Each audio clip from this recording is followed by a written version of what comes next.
how's it going? And welcome to the first in our series of interviews to preview the Rhode Island Author Expo. Now, you're probably wondering, what the hell is that? Fair question. So, the expo is happening on December 7th from 10 a.m. to 4 p.m. at the Crown Plaza Ballroom in Warwick, Rhode Island. And what this expo is all about, it is a collection of well over 100 writers in basically every genre you can think of. We got horror writers, we got fiction, autobiography, history, thrillers, we got kids books, you name it, we got it. This is a free event, and we're also going to have um, uh, panels, and we're going to have speakers and raffles and everything else. I'll be there emceeing the event and also doing interviews throughout the day. But for now, we are going to be handing things over to my next guest. He is one of the many writers who's going to be at the expo. And you go to riauthorexpo.com for more information. Almost I forgot that one. But his name is Scott Scott Jablonski. He is a author, songwriter, teacher, speaker whose standout books are all about helping kids become their best selves. All in one breath. Congratulations, me. Scott, welcome to the show. It is great to have you here. Max, we're good. I think we wrapped it up. We're good. Have a good day, okay? Yeah, we're done. Right. Pack it in. Show's over. We're done. Minute and a half. Nailed it. All right. Second record here. But no. Stick around, Scott. We're talking to you. So why don't we start by just about your standout book series. You got a How Do You Stand Out and Stand Out 365 daily quotations to build character and inspire kids. What kickstarted this series of books? So I've been a teacher for almost 30 years now. And the sweet spot for me has been grades 4 and 5. So we're talking about 9, 10, 11-year-old students. And it's given me a really good database, if you will, for this age group. Working with parents, working with teachers, working with these awesome students. It's really given me a chance to see what's going on in their minds, where their motivations are at and what they're capable of. And what I've discovered is that these kids are amazing. They can do so much more than perhaps we give them credit for if we allow it to happen and if we give them the opportunity to show what they can do. Yeah, because kids, we always think, oh, they're stupid kids. What do they know? But they know a lot.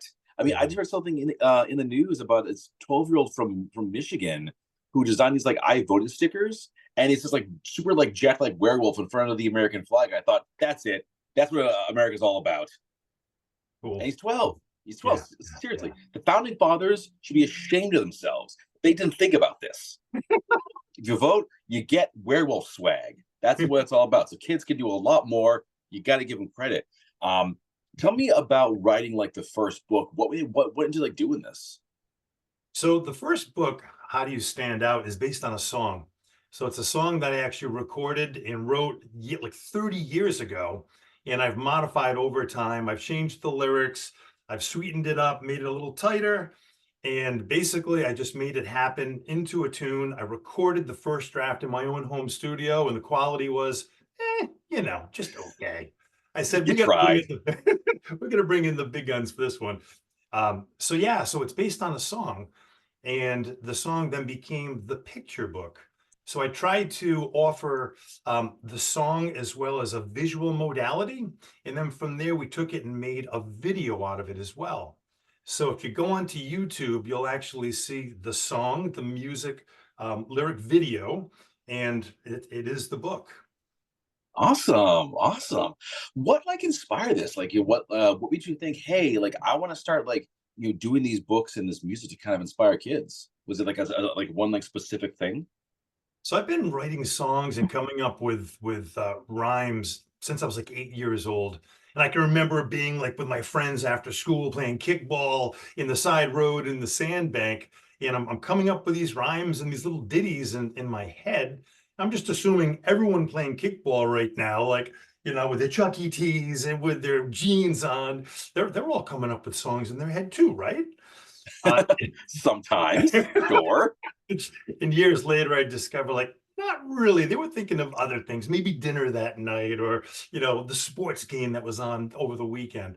So that's just kind of something that I was born with. I'll call it a gift to be able to come up with these rhymes and put these really kind of fun things together. And I said, what can we do with it? So I've been writing songs since I was like 8 years old.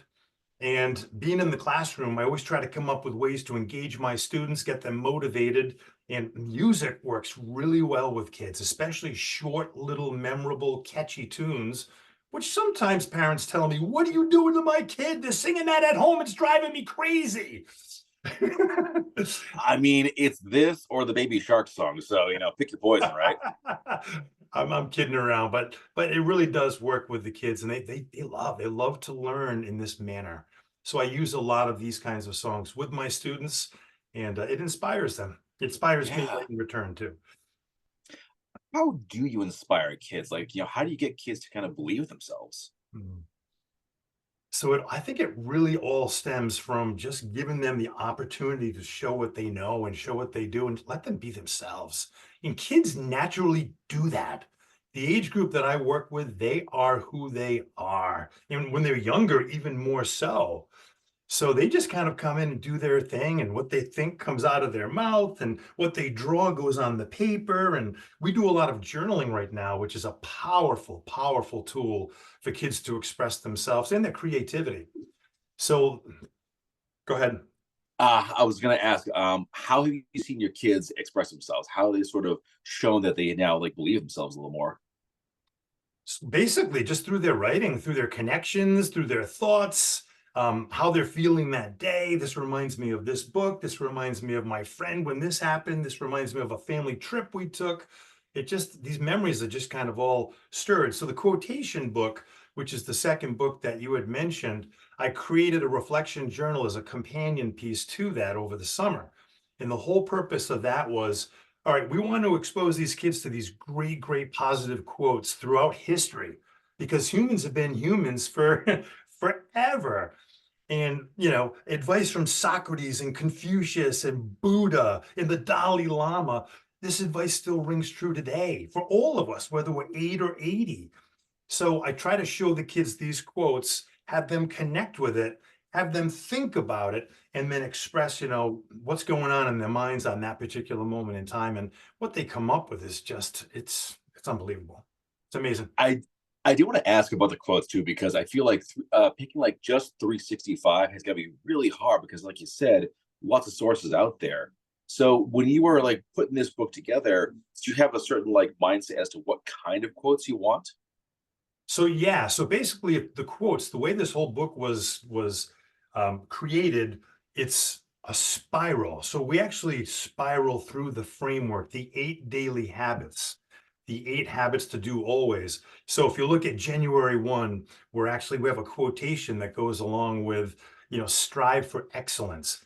7 days later, we're going to be back to that strive for excellence habit again. So every 8 days, you're getting another dose, another great thinker in history who's got some words of wisdom for excellence and doing the best you can. The second day is taking care of yourself and being healthy. So again, every 8 days, we're back to another great mind in history who's talking about health and the importance of health. I feel like with any humans, when we learn, it's all about repetition and revisiting. And more than ever, with all the noise out there, we really have to kind of revisit what's really important and have like some grounding, I think. Exactly. Exactly. All right. Now let's talk about the expo. You'll be there, of course. Is this your first expo? It is my first expo. Oh, a newbie. I love it. I love it. I love talking to the newbies because there's so much to do. How are you at being at an event like this? Is this your first time being at any kind of event at all? I've been really lucky. So I was at the Big E out in Nice. Springfield. I was able to Yep. share an author's table there. There was a kind-hearted author who said, I will share, come along. So thank you very much, Judy. You rock. You rock. So we did that. So we had a chance to talk to people, at that event. We had the Situate Arts Festival over the Mhm. weekend. That's a huge arts festival here for 3 days. So we had a chance to talk to parents and teachers and kids. So basically, it's just about, no one knows this material better than me because it's been inside me now for years. And I just love sharing it with people who are interested and people who can be impacted by it. How are you at getting people's attention but not being overdoing it? I'm kind of an excitable person. I've got I some can see. energy which is without caffeine. What? And I think that we all tend to get excited about the things we're passionate about.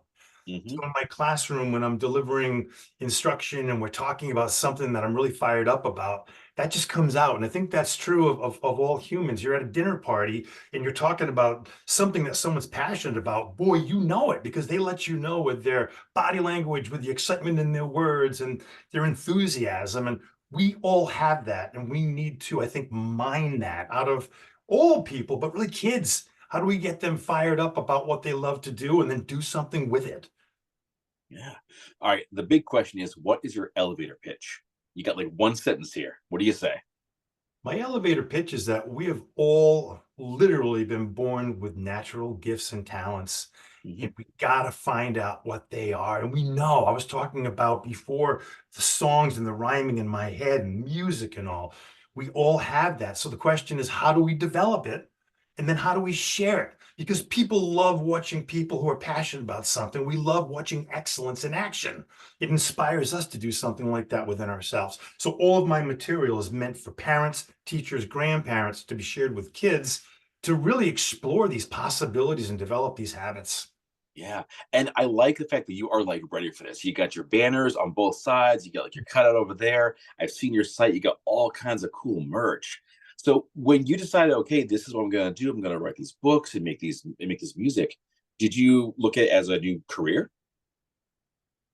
I have no idea where it's going to go, but I'll be honest with you, a lot of this stuff has been shelved for 2 decades because I'm a dad and I coached my kids in every sport and I worked full time and we built houses and we have lives. So a lot of things were shelved. So when my kids finally went to college and beyond, it gave me a chance to kind of bring those off, get the dust off them, and then start to revisit them and see what we can do with it.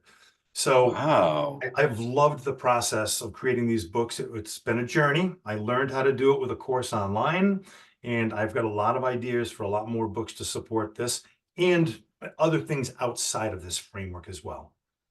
Oh, really? Do tell. Yeah.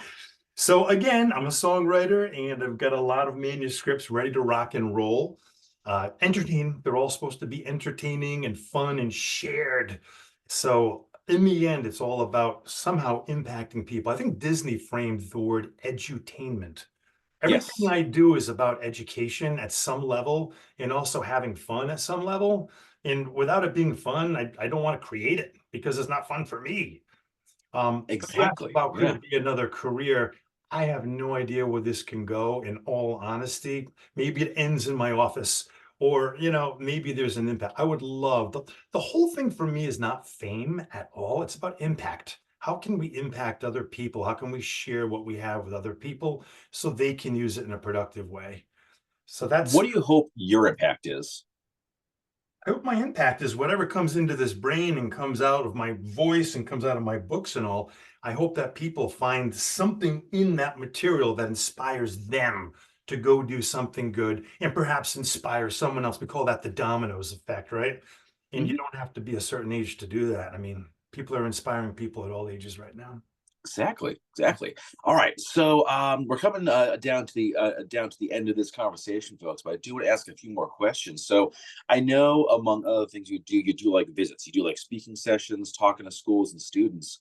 What's your process there? Like, kind of, how do you approach the kids with potentially, especially a large audience? Yeah. So 10 years ago, I had a great opportunity to do a job share. So I was working 3 days a week as a fifth grade teacher, and 2 days a week, I was working on some creative projects. I was able to visit schools and I would do either small assemblies or whole school assemblies.